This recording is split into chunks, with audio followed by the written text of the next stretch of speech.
As you may know me, my name is Annette Nakaganda, a cancer epidemiologist based at the Uganda Cancer Institute, and I'm going to be leading today's session with Tom Randall, whom I'll introduce in the next few minutes. I welcome all of you who are attending for the first time, and please feel free. We are going to have for this month weekly sessions dedicated to COVID-19 management, especially in cancer patients.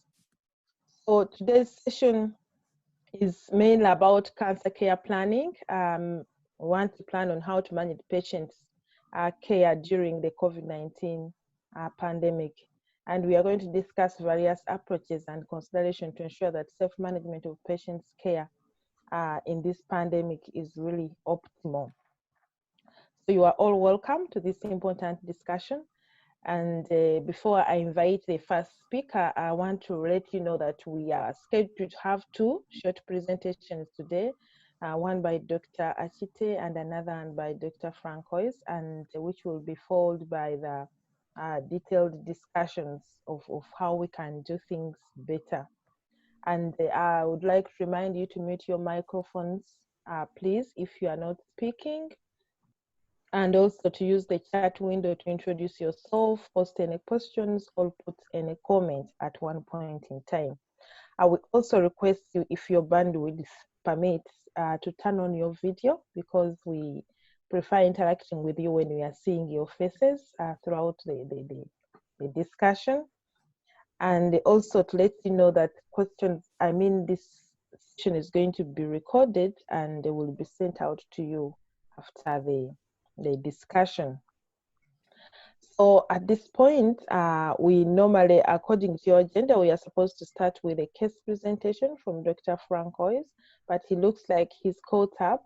No, he's here actually. Sorry, just as you were doing introduction. Sorry, Annette. Oh, excellent. So yeah, Thank Dr. you, Francois is here. You're welcome. I was going to swap and start with Kite, but thank you, Francois, for joining. And I think you feel free to project your slides, or Mishka will be able to do it for you. So welcome once again, everybody. Francois had already introduced that we are going to have two presentations. And I would like now to invite you to give us the first presentation.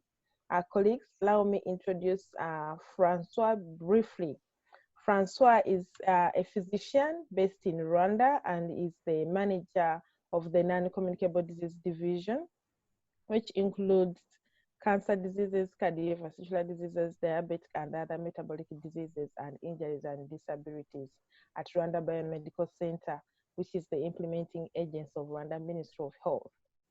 He has more than 10 years of experience working in healthcare programs. He started with HIV, TB, cancer diseases, and how non-communicable diseases really operate. He has published different articles in the peer-reviewed journals, and he's working with us on the steering committee of this African Cancer Control Research and ECHO. So, Dr. Francois, you are welcome, and please take the floor. Thank you so much, Annette. Can you hear me well? Yes, we can hear you very well. Perfect. And also, congratulations. Now you can pronounce my name well. So, yeah, with a lot of practice and working together. But sometimes you say Franco it's Francois. No. Okay, so yeah, Francois in French. Yeah.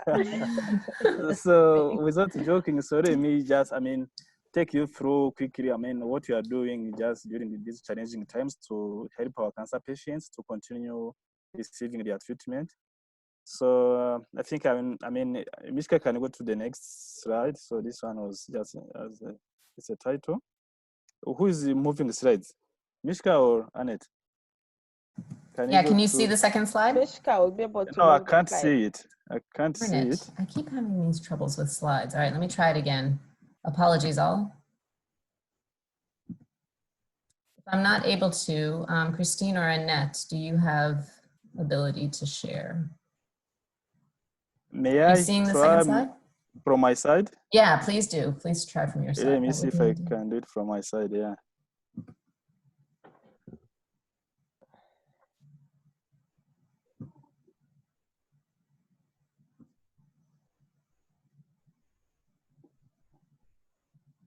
Can you see it? Yes, perfect. Okay, just 1 minute. Let me make it full screen. Now it's okay. Now you can see it. Yes, we can see it very well. That's good. So yeah, let me just Yeah. give you like it's just it's a snapshot on the situation of COVID-19 here in Rwanda. So we registered our first case on 14th March, so 2020, and I think 7 days later there was different prevention measures. The first one was to suspend all international flights, and the second day there was really like a complete lockdown. No one just going out or coming in.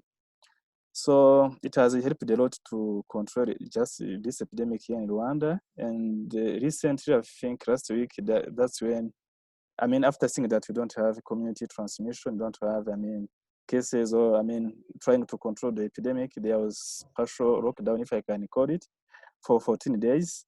So quickly, this is how the numbers look like. So far, you have registered 268 cases.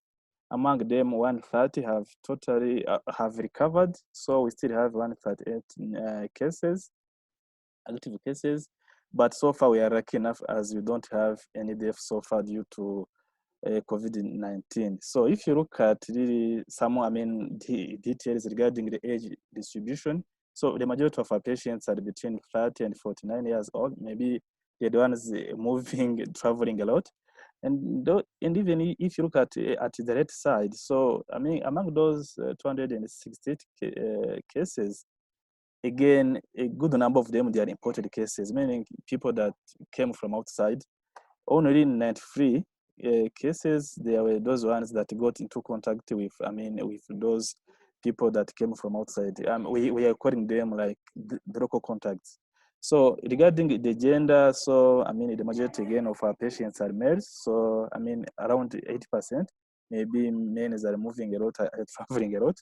And if you look at the testing capacity is also increasing. So we have so far done 37,000 tests, and now the average test per day is around 1,300 tests per day. So we can say that we are doing well and we're trying to control this epidemic. So yes, coming back to cancer treatment capacity in Rwanda, what we had probably before this COVID-19 epidemic, I can say that we really have too many cancer treatment centers in the country. I've got the Butaro Cancer Center, which is very known. So with the capacity of chemotherapy and surgery. And also recently, we also got another cancer center. We are calling it Rwanda Cancer Center. So with the radiotherapy and also surgery capacity. And recently, just during this COVID-19, we also managed to establish like chemotherapy capacity. Now they're also providing IV drugs to our patients. So the surgery can also be done in different teaching hospitals like Butare and also here in Kigali.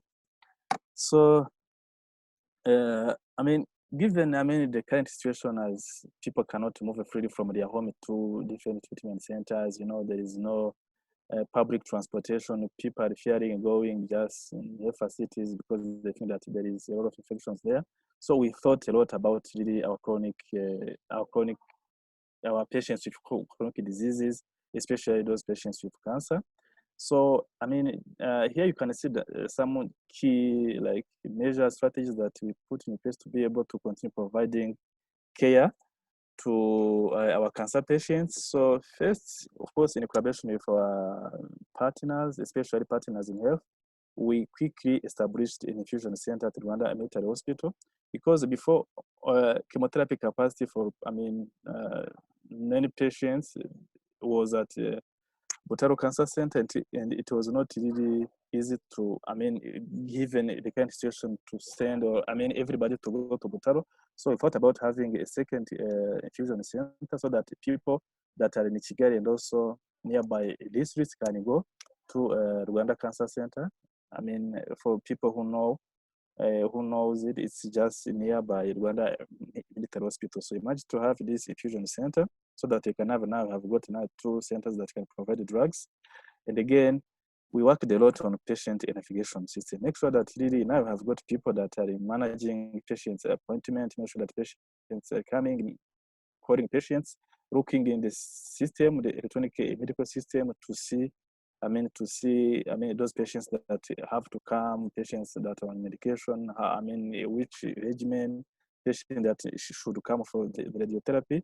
So really, we have also put much efforts on this to make sure that really we are not losing patients and we are contacting again our patients to make sure that really they come to the treatment centers.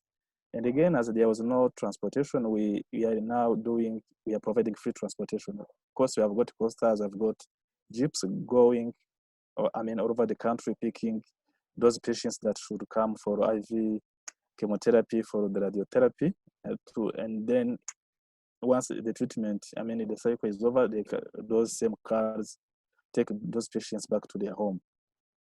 And also, yes, this is for the patients taking IV medicines, but for those ones on oral treatment, like breast cancer patients on hormone therapy, patient taking like imatinib. So we are now delivering medicines closer to their homes. So to their nearest health facilities using drones. The drones were there mainly, they were just helping us to distribute blood product, but now we have also integrated cancer drugs, so that now drugs can be shipped quickly to those different hospitals where patients can now go easily and pick them.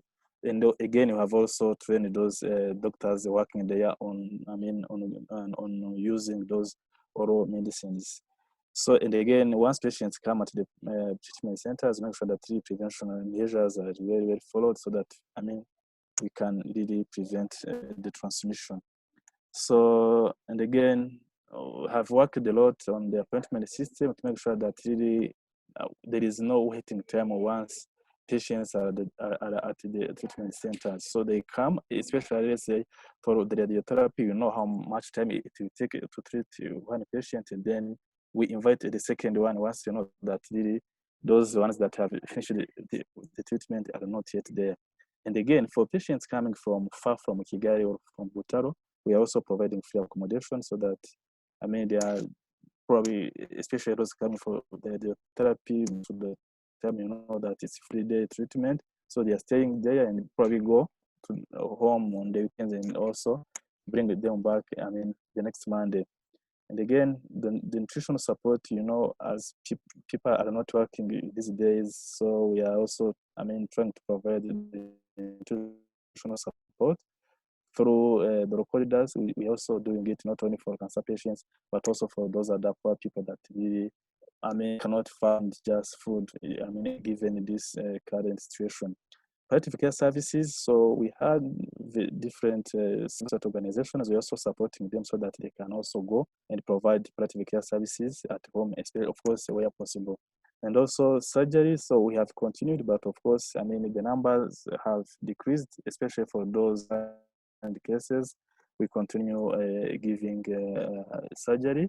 And also for those patients that are in follow-up, they have finished their chemo, their therapy. So we are doing phone consultations. So we are calling them to see, are you doing well? No issue, no symptoms, and so on. And when need be, we are linking them to the nearest hospital for blood tests, things, those things. And then we are in touch with those hospitals so that we can see if something is really requires the patient to come at the treatment centers. That's when we can now go and pick him or her to come for further investigations. So for those other cancer services like hepatology, yes, we continue working, but of course the number of samples has decreased because few patients now are coming at their facilities seeking care. Screening, the mass screening, activities have stopped. Just very few patients, like opportunistic screening for those presenting at the facility for other reasons, and also the vaccination campaign or school-based vaccinations for HPV have stopped now because want to be able to put gathering people given this current situation of COVID-19. So the challenges and the risks that we are now anticipating, of course, still, even if of course we are trying, we are just of course educating, asking a patient to come at the facility, go and transport them, bring them back, but still we are still having patients fearing to come at their facility, because they think that at their facility, that's where they can, the risk is increased for acquiring this COVID-19.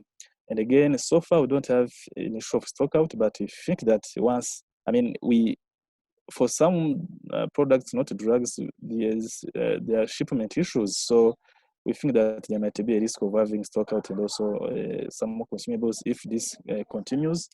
And again, as really, I mean, we are also anticipating that really we'll be having a health presentation to their facilities once this COVID is over, because very few patients are now using the health facilities. The service payment issues, people are not working, and we think they don't have money. They might be having issues like doing even if most of our patients have got health insurance, but they need also to pay some few money. So this is also another big change that we are anticipating. And again, for those patients on palliative care patients, so there is a risk of having increased mortality. Even if we are trying to do active follow-up, but it won't be really possible to reach everyone who in needs. So the lesson learned so far.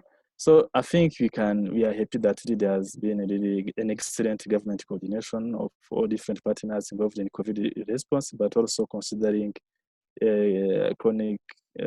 patients with chronic diseases. So this has been key. So otherwise, we are all working we have one goal. And again, there is really COVID-19 preparedness and the response plan, including also these services I'm talking about. We have also been very lucky to have committed and flexible partners. We have worked a lot with partners in health, like setting up like the infusion center, telemedicine, transporting patients, delivering drugs. This has been really very, very key. And also innovations and also use of technology. So delivering drugs with drones. Those innovative ways to reach to patients, to deliver the care to the patients. So like using drones, calling patients, doing phone consultation. This electronic medical record system. So these are things that really are helping a lot.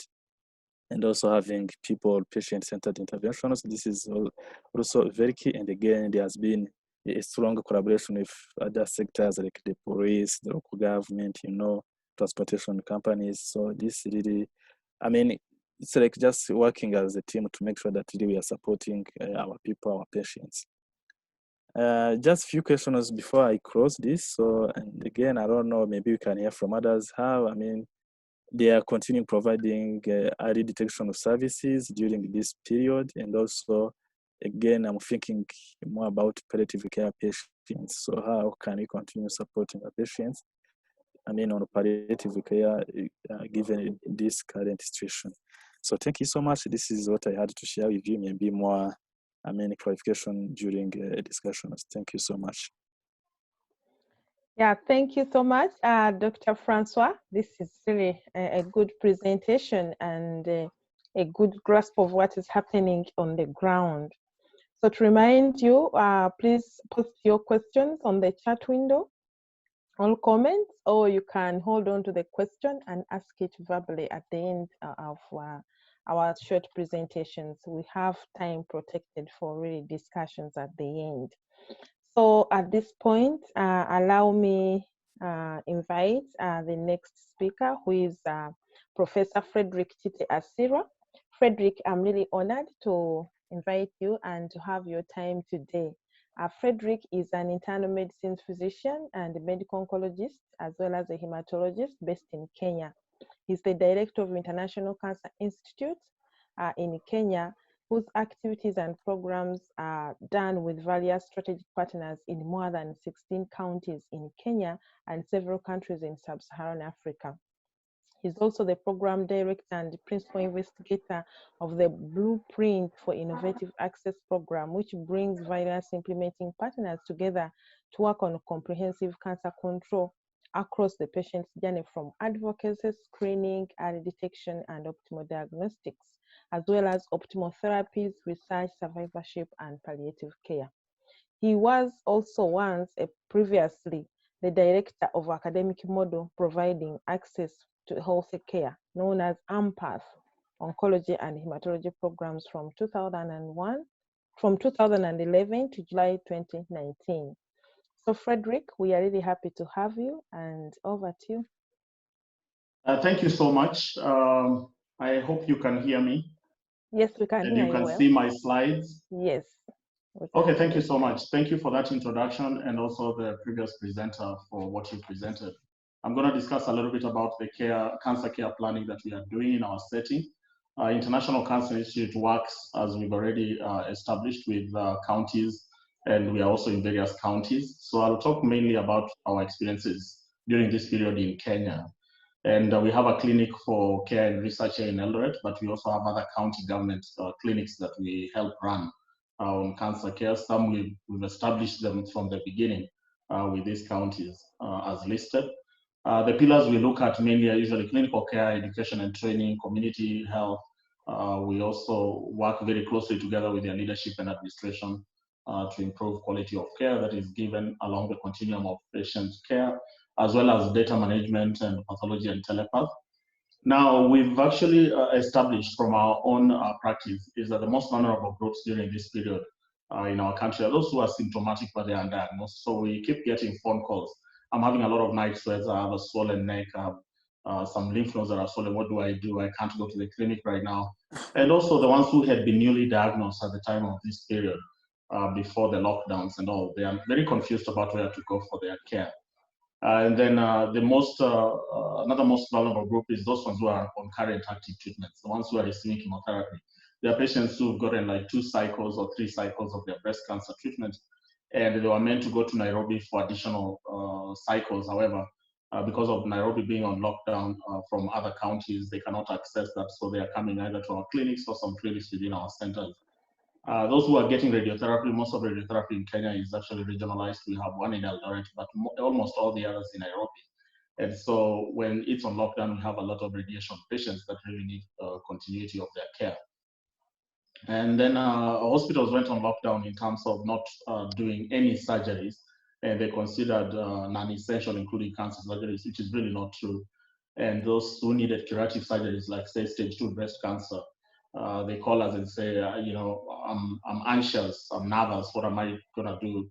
My cancer is continuing to grow and spread. So as we've already been told by the previous presenter, pain management is also an issue, supportive care. And we've also realized the ones who need concurrent treatment. So patients who are receiving concurrent chemo radiotherapy, or getting chemo and radio at the same time, and especially in some of these non-comprehensive cancer centers where they only either have chemo or they don't really have access to radiation therapy. So they wonder, should I go with one or what do I do? Then there are those whom we were following on survivorship care, and they either have a recurrence or the relapse. Then these others are just, I think, across the board, family support, elderly with nutritional needs, indigent patients. There are some who are in some nomadic areas, especially in northern Kenya, some patients that we are seeing from there, they cannot be traced, and you know, you call a number, you can't get them, and you can't travel to their sites as much. And most importantly, those who present with poor performance status, those patients who already are decompensating even prior to clinical care. So we did a survey, and Pamela Were, who is our International Cancer Institute outreach oncology nurse, called on 44 clinicians who are part of our network. We have close to 100 clinicians that we interact with routinely, doctors, gynecologic oncologists, oncologists, and all. And so these are some of the findings that we got. Quite a number of people had been moved from dealing with cancer care and NCD care, and now they were told they were the front line for COVID-19 response in several places that we affiliated with. There are some who do not have cancer units in their centers, and obviously the patients who present there have to look for a way to get care from other centers.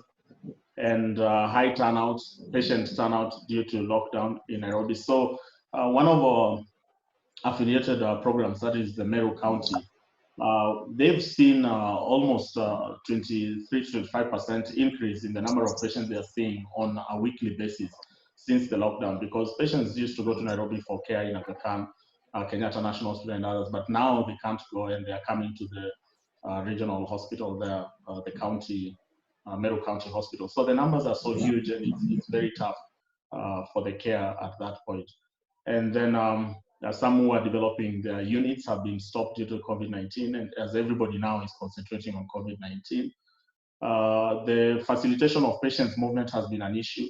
Although some centers are giving passes for the facilitation, but we have some overzealous security forces on the roads in the roadblocks who do not really care much for those passes, and they turn everybody away anyways, both clinicians and patients as well.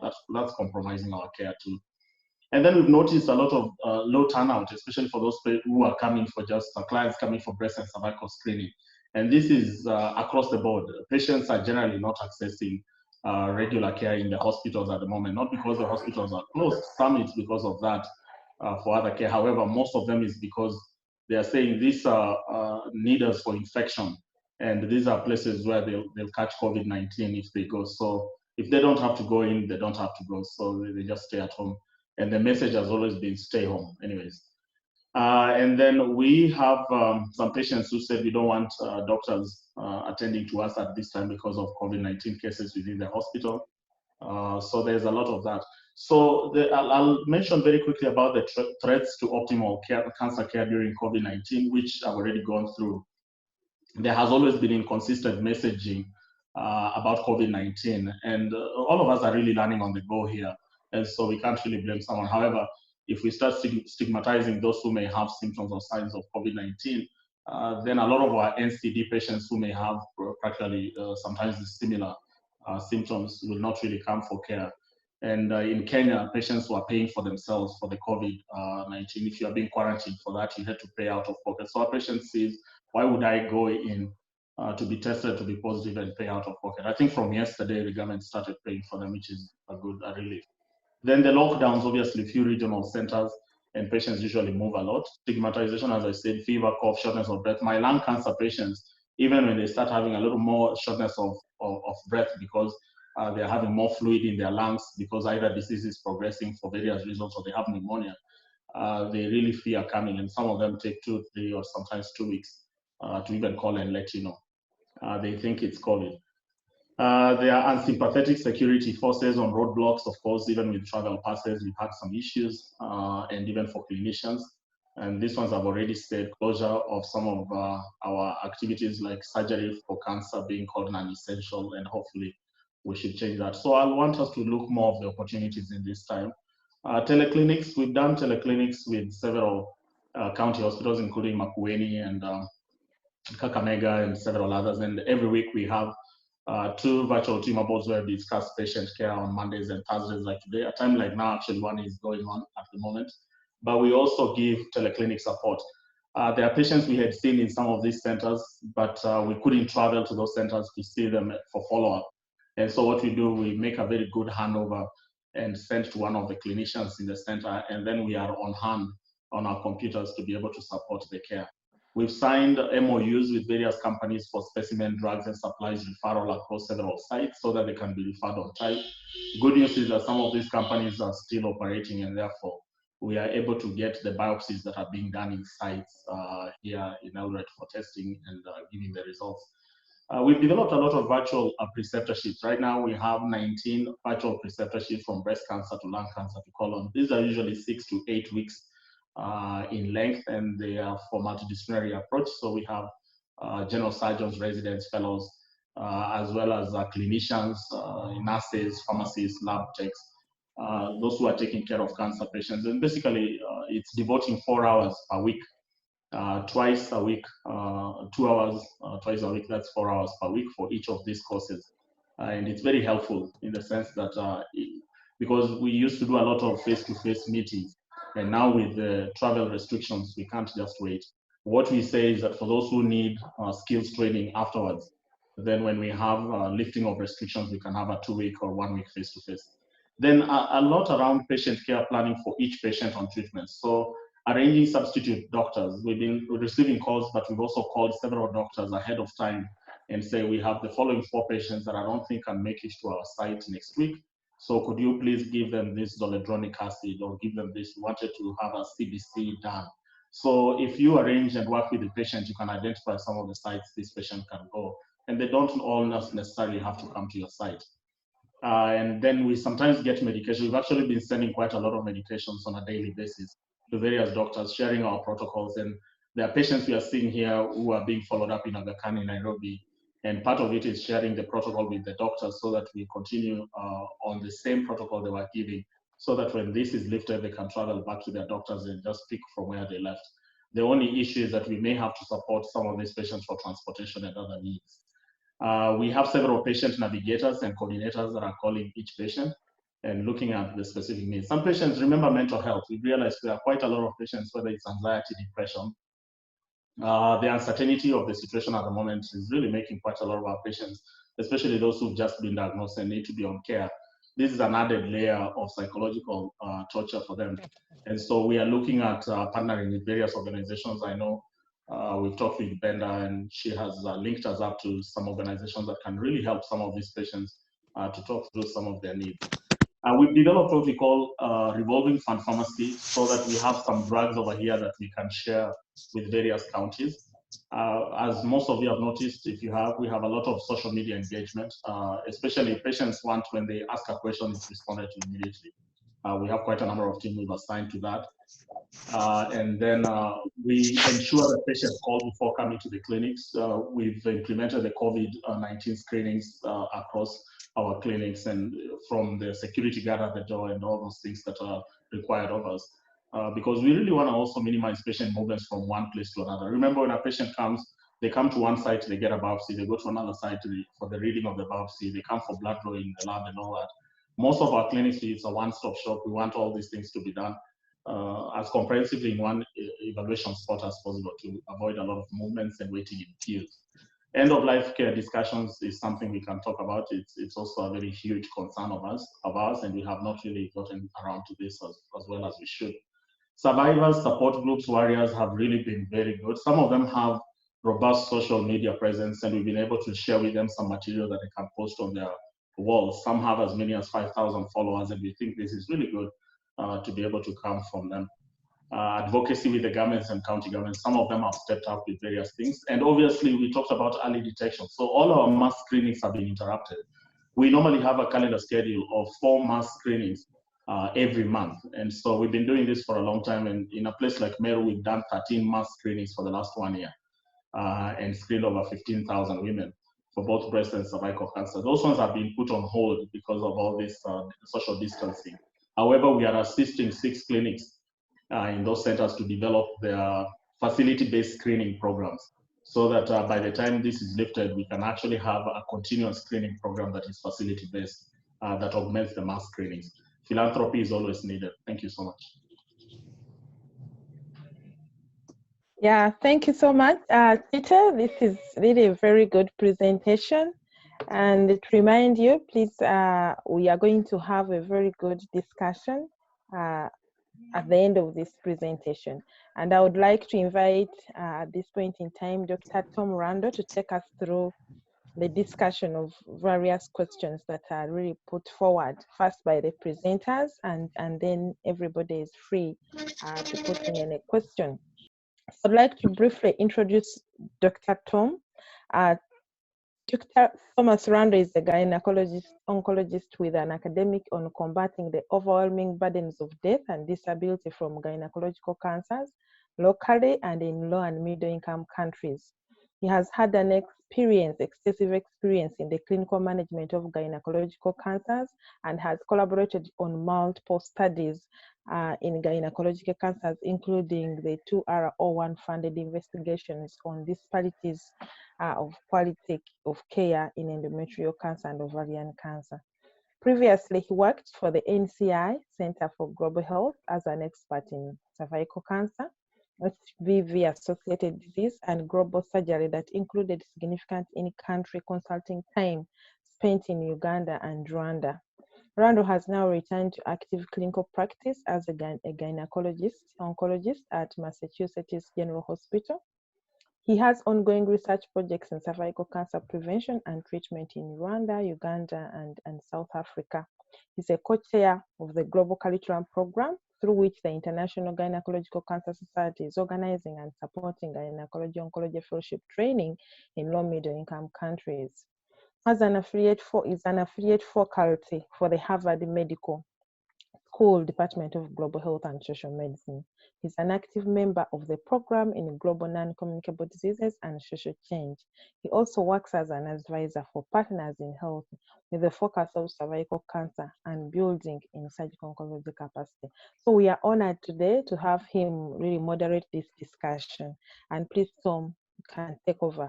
I have a slide that projects some of the questions and I can put it out for you. Right, Annette, first of all, the honor is all mine. This is an amazing group that you guys have assembled, and I'm always very pleased to have any interaction with Annette and the amazing work she's doing in Uganda. My other friends at the Uganda Cancer Institute, always good to see Francois, or Francois, I think, as I will now prefer to call him. But thank you all for including me today. A really incredible discussion, Francois and Dr. Frederick.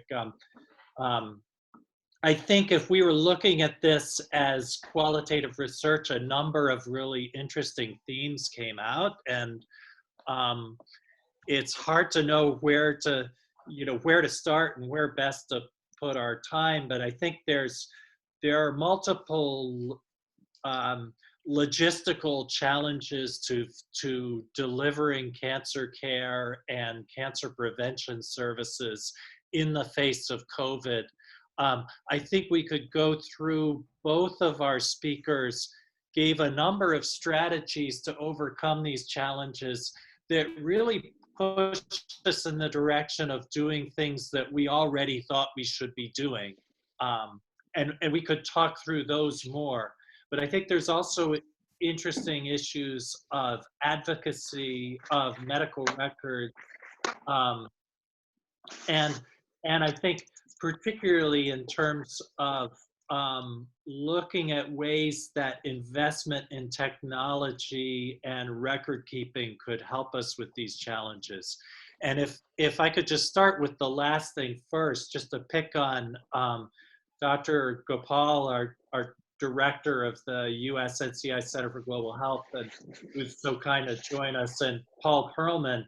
I think that Satish and Paul, this is really a compelling reason to look for more investment in M Health. When you look at a number of the strategies and workarounds that are suggested by Drs. Francois and Frederick. Paul, do you have any, is there any chance of leveraging this to get increased investment in mobile health technologies, do you think? Tom, I'm not terribly prepared to answer that question. I can say that there is continuing investment in terms of a fairly competitive Fogarty program that NCI is part of every issuance on that continues to fund several cancer grants every year. That program is expanded to do a little more validation work and not just the initial exploratory projects that have previously done. That's probably all I have to tell you today. Well, but that's a great answer, Paul. So just so everybody's aware that, as Paul says, there are funding opportunities for mobile health, that this would be something to think about in terms of applications for people in these groups. In terms of, this gives us, I think, new insights into ways that mobile health and technology can address some of the unique challenges, not of East African and other sub-Saharan African settings, and of the COVID-19 problem. I think one thing to go back to another thing, and maybe I could push it to you, Annette, is there's a question that keeps coming up of advocacy. And I think that advocacy is always a challenge for our cancer patients, particularly in the setting of limited resources. Of course, everywhere has limited resources, but some places have even more limitations than others. And I think now with COVID-19, everybody from high income countries to low and middle income countries is really feeling the squeeze.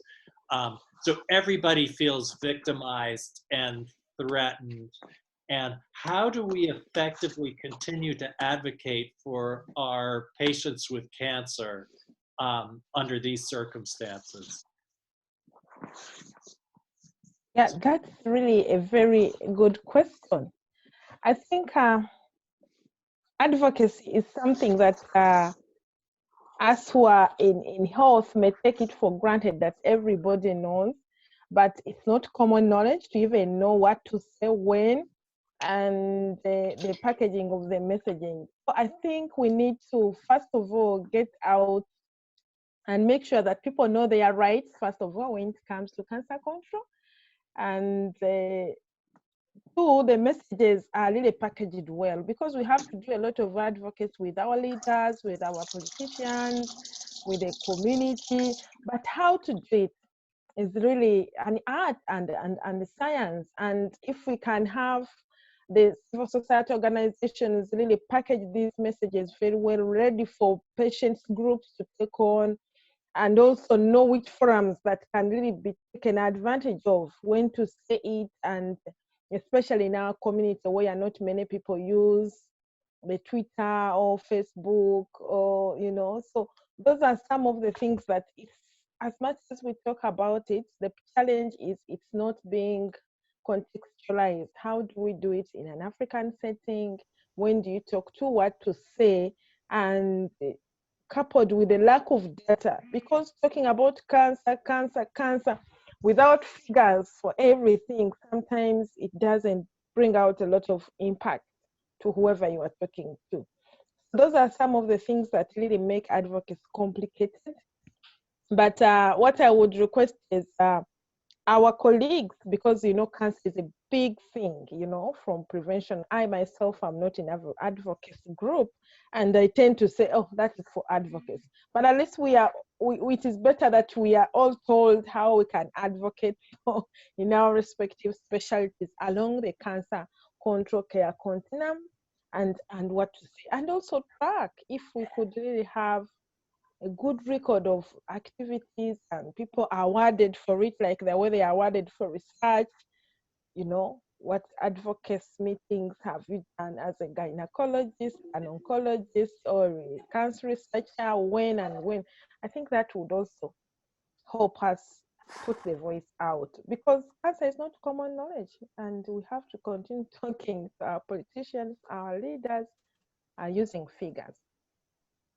I don't know what others have to say. That's a wonderful answer. I think it is a specific challenge. I think to you know, just to your point, that these times may both put cancer out of people's minds, but also a lot of people aren't aware of the special challenges of cancer. So just to point out to people as best we can how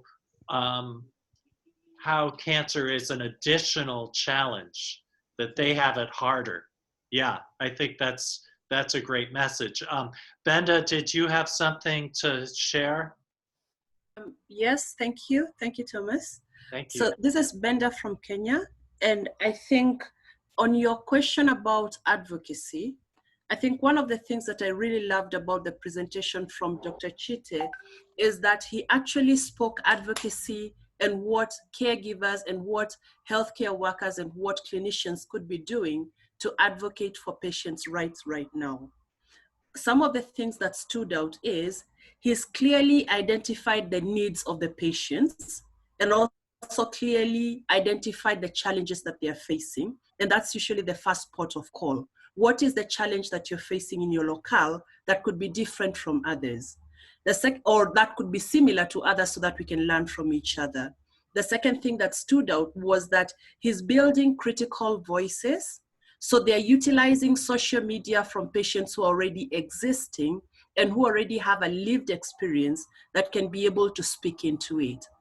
often advocacy is misunderstood to mean that somebody has to have this kind of education or this kind of degree in advocacy for them to be able to advocate. But really what we're doing is giving critical voices to the voiceless. And if we can utilize the systems, the platforms that already exist, we'll be able to build a critical mass of knowledge of people and actionable points that people can take up and start working towards. So identifying those critical voices and then collaborating with them and even coordinating. Sometimes our patients don't know what to say in the most efficient way for it to reach the policymakers. They have the voice, but they lack that messaging and the data that would support their critical arguments for our leadership to notice. And therefore, as clinicians or even as advocates, we can help them with this critical knowledge so that they can be able to pass it on to the legislators with authority. And lastly, I think COVID-19 has shown us some moments that we need to start thinking, and then what? Right now, we're faced with a situation where we can't take patients to the facilities for screening because they are afraid of the facilities. They are afraid of the fear of the COVID-19 infection and the thought that I could go to the facility and then get infected. And even the caregivers, the clinicians themselves are afraid of critical masses coming and taking away sort of the ability to give them care because they don't have enough PPEs to take care of these patients. But then, and then what? Can we start thinking of other solutions that are already working in COVID-19 situation, for example, testing? Is it something that can be cascaded to cervical cancer? Is it something that can be cascaded to other disease areas as well? So that we're not saying we are helpless in this situation.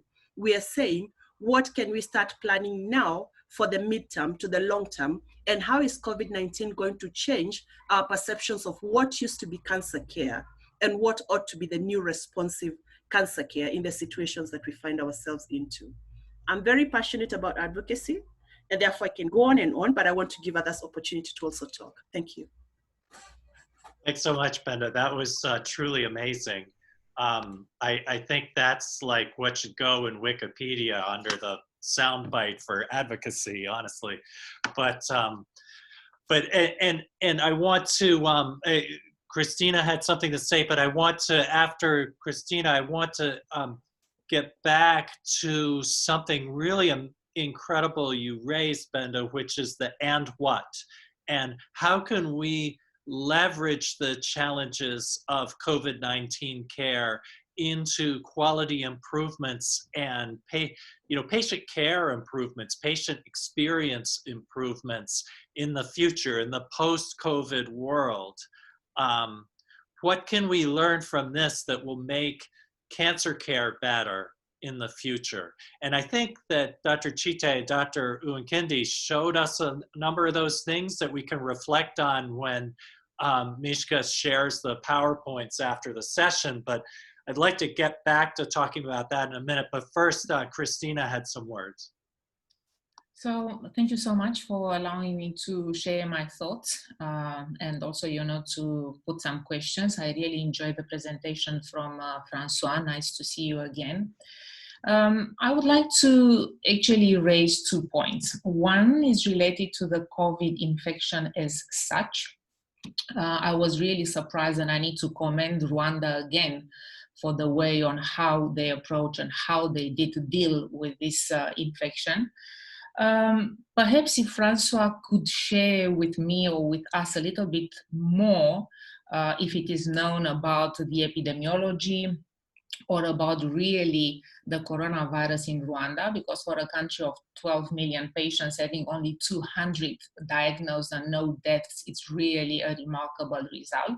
So if you can share with us anything related perhaps to epidemiological data, why so few patients? Is it the testing? Is it the tracing? Is it the, because even the lockdown was only for 2 weeks. Do you have any estimations? So from one point of view is really related to the research and the medical part of the COVID. And the second one is related to our topic, and that is to patients with cancer. And I would like to know if you have seen any increase in the number of innovations, because Africans are people, some of the people who are, I would say they are the most innovative in the world. And we have seen that part of the treatment or part of the approaching the new cancer care in the area of, in the era of COVID-19, a number of innovations have been or a number of new solutions have appeared, such as, for example, telemedicine. We talked about phone consultations. Are there new apps that you are aware, for example, in Rwanda, where people, they do connect with the patients? Or, for example, in terms of screening, any new ideas that we could use, like scores or algorithms? Are you aware about that in terms of innovation in the effect of the new cancer care, of how COVID has changed and what is it going to happen in the near future? Thank you. Thank you. Okay, over to the moderator. Can I react now, or you need to take other questions before I can try to react on what Christine has said? No, please, Dr. Francois, address what Christina said. Yeah, thank you. Thank you, Tom. Thank you, Christina. So I think there is nothing magic that we have done so far to be able to, to contain the epidemic. It's just a matter of following those known, let's say, prevention measures, as WHO is saying. So first, I can say that we have acted quickly. We didn't wait to have many cases to take, to start the lockdown. You know, we had the first case on 14th March, and the next week it was a total lockdown. No one was coming in, no one was coming out. It was going out. And again, I can say that we are really putting much effort in contact tracing. Even now, I don't know if you know the place is Kanchigari. We are around 300 people that are involved in contact tracing. For every case, we're trying to, as much as we can, to know where he went, people that he has met, and also go and see those people and make sure that they are tested, and also they are staying in their, in their homes if they are negative, so that they cannot go out and be at risk or even be able to infect others. And again, so the treatment, of course, yes, because we are still doing it's a symptomatic treatment. We are not using any of those like chloroquine or those other drugs. So we are still doing supportive treatment. And even if I said that you don't have any case, any death, and even you don't have yet anyone that needs oxygen. So it's really, it's a miracle if you see what's happening elsewhere. But we are also wondering, are we having like a less virulent virus, or is it because people are getting to the treatment centers very early before they get seriously ill? So these are things, and again, using mask once everyone is out. Even I have it now, and I put it. It's really to follow up those prevention measures and make sure really that everybody is complying, and also working with different institutions. The police, the military, the local government, and so on. So we don't have enough minutes remaining. Maybe what we have seen, maybe what we have to do in the future. So we are saying that we have now 2 cancer treatment centers, and even those patients on all drugs, they are still traveling far from their homes to come to Butaro or to Kigali. But again, we can teach our doctors working in district hospitals, provincial hospitals, how to, to use those oral medicines for breast cancer. And that's really what will come next. We don't want patients to travel again and come into those centers, so we can have tele-mentorship, supporting those centers to make sure that really patients can get drugs closer to their home. So these are, with these few minutes that we have, so this is what I can say. Thank you. Yeah, thank you, Francois. That's fantastic. I think wondering if others have comments about the issues of advocacy and improvements. But one thing, as we're getting close to time, I'd like to just open up to the group is, and this was addressed by both Dr. Chite, Dr. Uwinkindi, I think, and by Benda very well, but just to reflect some more on the issues of trust, of where do we get to the place with the cancer patients needing screening, where they feel comfortable coming back for care after COVID, or in the case I see in Rwanda, a lot of the care, not the mass screenings, but a lot of the care is ongoing, given that they've been able to keep the volume of COVID cases so low. And so what are people's thoughts about the best strategies to maintain trust with their clients so that those clients don't have these delays of care or deferrals of treatment? You know, they don't just stay home and die from their disease, which is, of course, for many of them, at least as large a threat as a COVID-19 infection.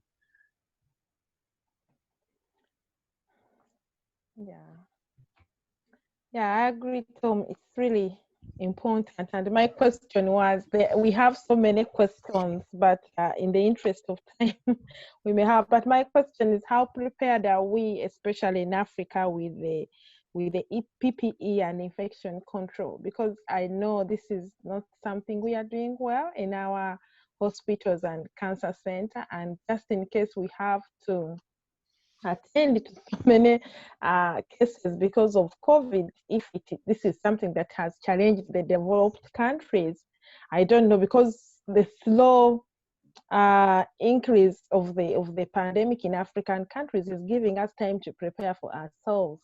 I don't know whether Titi and Francois have numbers or know how prepared, like how many PPE is available now when it comes to protecting for COVID, because we can only have a gloves and you don't have the full gown in Africa, you don't have the masks. So those are some of the questions. We are almost at the top of the hour, and so we cannot continue with the discussions. Thank you so much, Tom, for really moderating this. It is interesting, but we can continue our discussions on the base camp, especially this important, and how to prepare ourselves for responding to COVID-19 pandemic, just in case the numbers really overwhelm our health systems. We really need to plan so much ahead. So I would like now to invite Christine and Mishka to make one or two announcements before we can close. Hi, Annette. Hi, everybody. Thank you very much for this discussion.